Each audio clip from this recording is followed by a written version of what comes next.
السلام علیکم ورحمۃ اللہ وبرکاتہ۔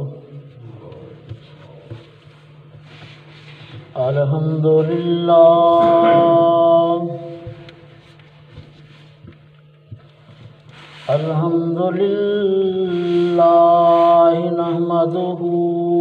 ونستعینہ ونستغفرہ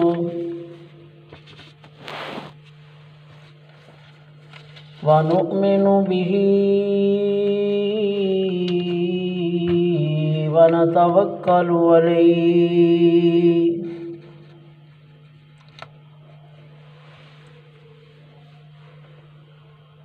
ونعوذ باللہ من شرور انفسنا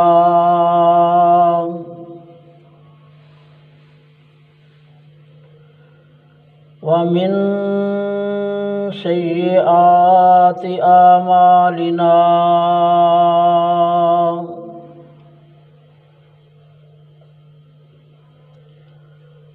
من يهده الله فلا مضل له ومن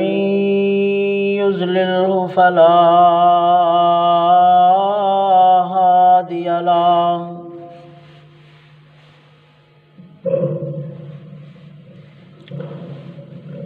ونشهد أن لا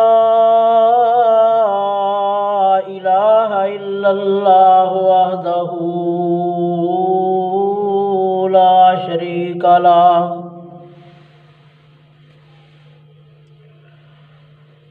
ونشهد أن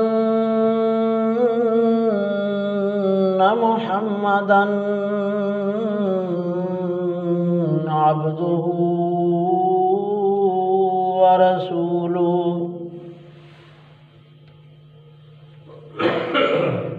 أما بعد فإن خير الحديث كتاب الله وخير الهدي هدي محمد صلى الله عليه وسلم وشر الأمور محدثاتها وكل محدثة بدعة وكل بدعة ضلالة وكل ضلالة في النار۔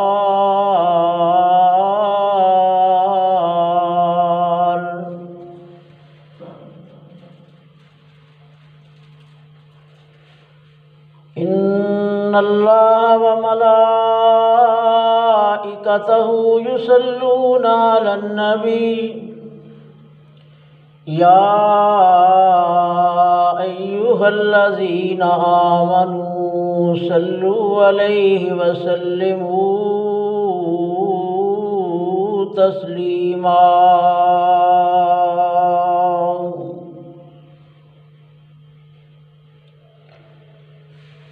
اللهم صل على محمد وعلى آل محمد كما صليت على إبراهيم وعلى آل إبراهيم إنك حميد مجيد۔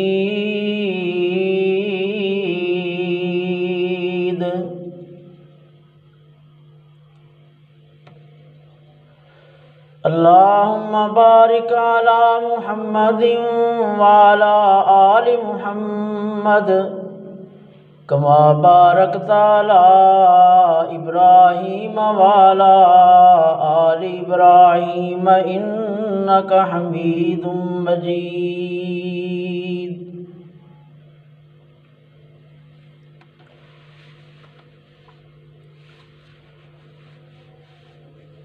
چاند سورج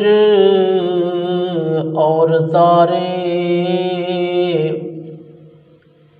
ہے تیری ضیا کے واسطے، کھیتیاں سرسبز ہیں تیری غذا کے واسطے۔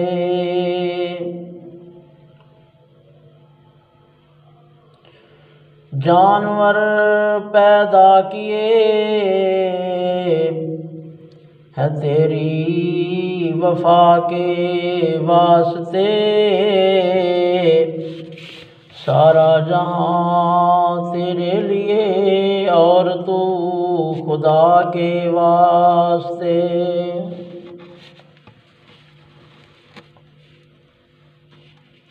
تمام قسم کی قولی عبادتیں، فعلی عبادتیں، مالی عبادتیں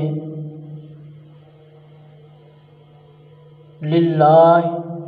اللہ رب العالمین کے لیے ہیں۔ یہ ایسی چیز کا اقرار ہے جو ہم 5 وقت نمازوں میں تشہد میں بیٹھ کر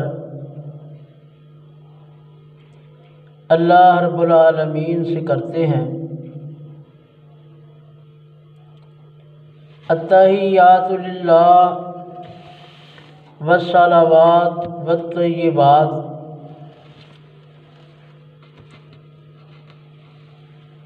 اور پھر نماز کی ابتدا میں جب اللہ اکبر کہتے ہیں تو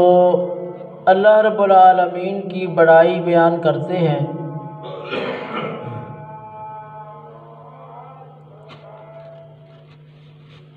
تو اسی سے ہی اندازہ ہو جاتا ہے کہ اللہ رب العالمین کی جس قدر بھی بڑائی بیان کی جائے کم ہے، اس کی بڑائی، اس کی عظمت، اس کے مقام اور اس کے مرتبے کے کلمات نہ ختم ہونے والے ہیں، اور اس کے انعامات نہ شمار میں آنے والے ہیں۔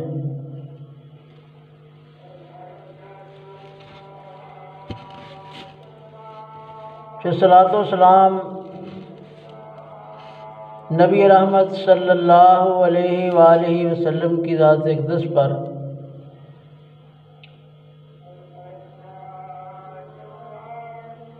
جن کے ذریعے سے ہدایت عالم کا اللہ رب العالمین نے انتظام فرمایا ہے،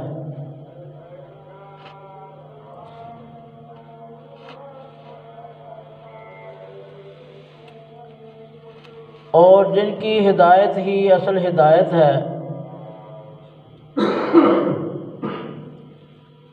پھر بے شمار اللہ رب العالمین رحمتوں کا نزول فرمائے، نبی رحمت صلی اللہ علیہ وآلہ وسلم کی آل اطہار اور اصحاب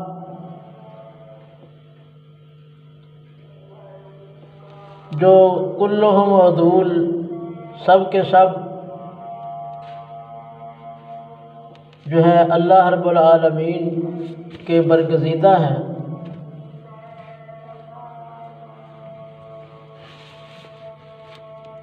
سب کے سب ہی مقام اور شان والے ہیں اور عزت والے ہیں۔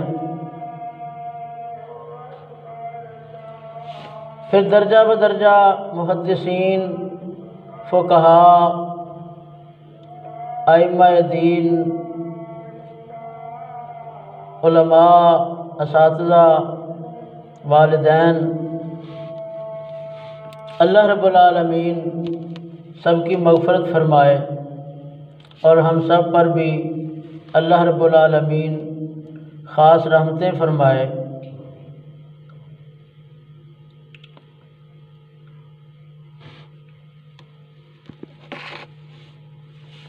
طہارت کی بنیادی طور پر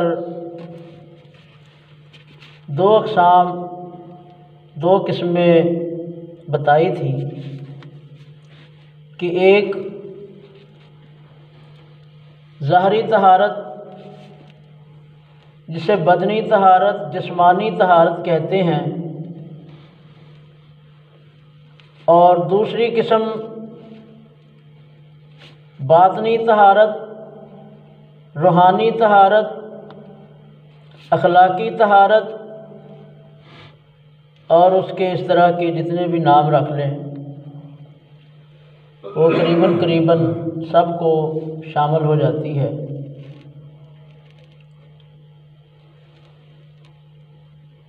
تو غالباً حضرت انس رضی اللہ تعالی عنہ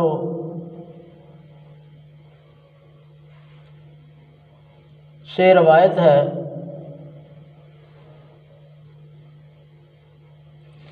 کہ نبی رحمت صلی اللہ علیہ وآلہ وسلم جب قضاء حاجت کے لیے، رفع حاجت کے لیے بیٹھنے لگتے تو زمین کے بہت قریب ہو کر اپنا ازار اتارتے، کپڑے جو ہے وہ اوپر کرتے، یا جیسے بھی کہ کسی کو جو ہے وہ شرمگاہ نظر نہ آئے، ننگی جگہ نظر نہ آئے۔ اس قدر نبی رحمت صلی اللہ علیہ وآلہ وسلم اس کے لیے پردے کا اہتمام کرتے۔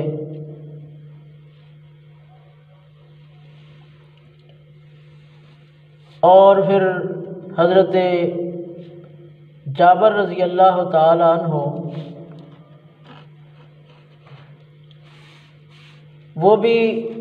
نبی کریم صلی اللہ علیہ وآلہ وسلم کے بارے میں خبر دیتے ہیں کہ نبی رحمت صلی اللہ علیہ وآلہ وسلم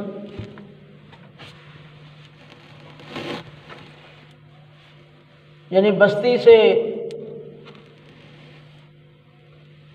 لوگوں سے اس قدر دور چلے جاتے کہ لوگوں کو نظر نہ آتے۔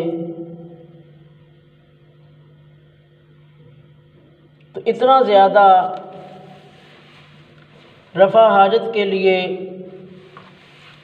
نبی رحمت صلی اللہ علیہ وآلہ وسلم پردے کا اہتمام فرماتے۔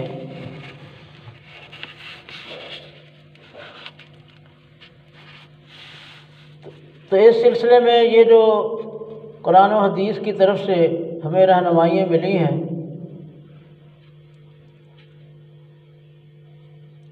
ہمیں ان کی پابندی کرنی چاہیے، حتی الامکان کوشش کرنی چاہیے کہ قضاء حاجت کرتے وقت کوئی آپ کو نہ دیکھے، یعنی آپ کی شرمگاہ وغیرہ پر کسی کی نظر نہ پڑے۔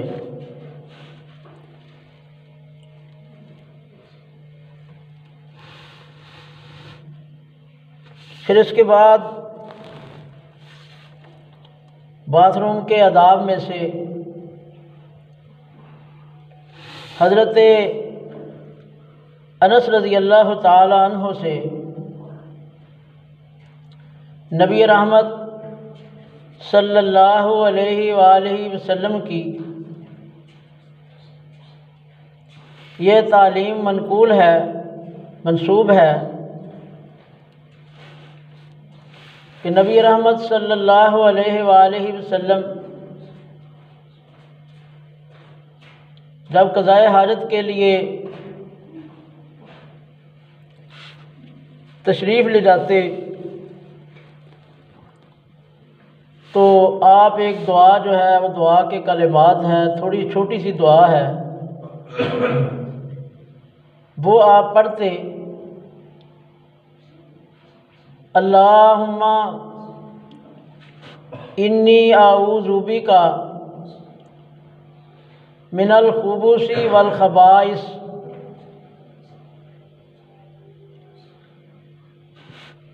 تو باتھ روم میں داخل ہونے سے پہلے ہی یہ دعا پڑھ لینی چاہیے، اس لیے کہ اس میں اللہ کا نام آتا ہے جسے ہم اللہم کہتے ہیں، تو اس کا مطلب ہوتا ہے کہ اے اللہ،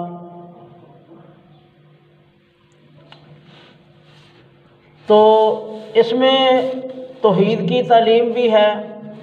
کہ اس میں اللہ رب العالمین کی بندہ جو ہے وہ حفاظت مانگ رہا ہے، حفاظت میں آنا چاہتا ہے کہ مجھے اور کوئی ذات نہیں جو میری حفاظت کر سکے۔ اللہ کو بہتر معلوم ہے کہ اس کی کس قدر مخلوقات ہیں۔ مثال کے طور پر فرشتے ہیں، جنات ہیں، شیاطین ہیں، تو یہ ایسی مخلوقات ہیں، وعلیکم السلام، جن کو ہم نہیں عام طور پر دیکھ سکتے لیکن یہ ہمیں دیکھ لیتی ہیں۔ تو اس حدیث پاک میں نبی رحمت صلی اللہ علیہ وآلہ وسلم نے اللہ کی حفاظت میں آنے کے لیے ناپاک جنوں اور ناپاک جننیوں کی بات کی ہے۔ اللہم انی اعوذ بک، اے اللہ میں تیری حفاظت مانگتا ہوں، یعنی تیری پناہ میں آتا ہوں، تو اپنی حفاظت میں مجھے لے لے، مجھے محفوظ کر لے۔ کس سے محفوظ کر لے؟ ناپاک جنوں سے اور ناپاک جننیوں سے۔ تو اس سے بھی پتہ چلا کہ یہ جو شیاطین جنات ہیں، ان کا ٹھکانہ جو ہے وہ اس طرح کی گندی مندی جگہ ہوتی ہے، اور جو اچھے نیک جنات ہیں ان کی جگہ بعض اوقات مساجد میں بھی ہوتی ہے، اور بھی بہت ساری جگہ ہیں جہاں یہ رہتے ہیں۔ تو یہ باقاعدہ ایک مخلوق ہے، اس کو بعض نادان، ان کو نادان ہی کہا جا سکتا ہے، اس لیے کہ قرآن کریم میں جنات کے کچھ واقعات آئے ہیں۔ اسی طرح سورت کا نام سورۃ الجن بھی ہے، اور سورہ ناس میں من الجنۃ والناس آتا ہے۔ تو جو جن مخلوق کی غلط تعبیر کرتے ہیں تو قرآن کریم ان کا رد کر رہا ہے۔ تو یہ دعا پڑھ کر ہمیں باتھ روم میں جانا چاہیے۔ اسی طرح حضرت عائشہ رضی اللہ تعالی عنہ، ان سے نبی رحمت صلی اللہ علیہ وآلہ وسلم کی تعلیم روایت کی گئی ہے کہ نبی رحمت صلی اللہ علیہ وسلم جب باتھ روم سے باہر نکلتے، فارغ ہوتے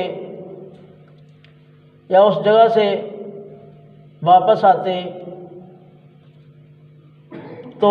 غفرانک کے لفظ آپ بولتے، یعنی یہ جو جنات سے حفاظت کی گئی ہے، مجھے بچایا گیا ہے، یہ اے میرے رب العالمین یہ تیری ہی بخشش ہے، غفرانک، تیری بخشش کے ہی ہم امیدوار ہیں، اور تیری بخشش کے معاملے میں ہی ساری چیزیں ہیں۔ تو بخشش، بچانا کسی موذی چیز سے، یہ تیرا کام ہے، اس لیے ہم نے تیری حفاظت چاہی، اور تو نے ہمیں باحفاظت جو ہے ان تمام چیزوں سے بچا لیا جو موذی تھیں، تو یہ کتنی پاکیزہ تعلیم ہے جو نبی رحمت صلی اللہ علیہ وسلم نے ہمیں دی ہے۔ تو طہارت کے سلسلے میں ایک اور اہم بات ہے،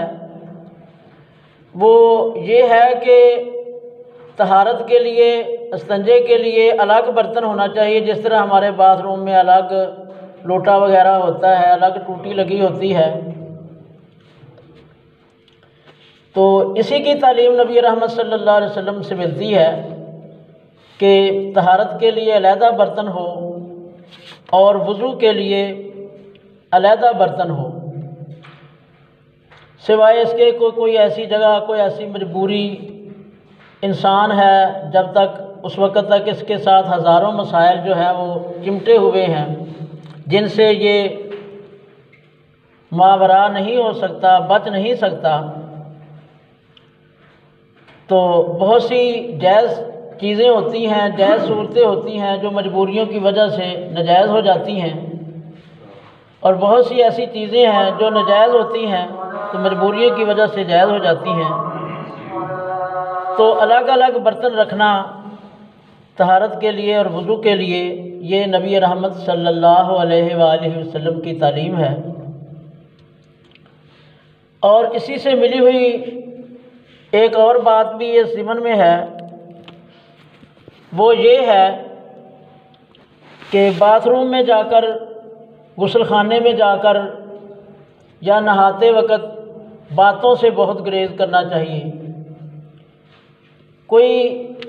بات نہیں کرنی چاہیے سوائے اس کے کہ بہت ہی کوئی ایسی مجبوری بن جائے کہ بندے کی جان کو خطرہ ہو یا کوئی ایسا مسئلہ ہو، تو وہ کسی کو آواز دے بلانے کے لیے، مدد کے لیے، یا کوئی اور اس طرح کی بات تو اسلام منع نہیں کرتا۔ ہاں، عام باتیں جو ہیں، سلام کہنا یا سلام کا جواب دینا، اس طرح کی باتیں جو ہیں نا بچنا چاہیے، ان سے نبی رحمت صلی اللہ علیہ وسلم کی تعلیم ہمیں منع کرتی ہے۔ بظاہر یہ بہت چھوٹی چھوٹی باتیں معلوم ہوتی ہیں، لیکن آداب کے سلسلے میں یہ ساری چیزیں ہوتی ہیں۔ تیسری بات جو ہے، ایک اور بات ہے کہ کھڑے ہو کر پیشاب کرنا یہ سوائے مجبوری کے جائز نہیں ہے۔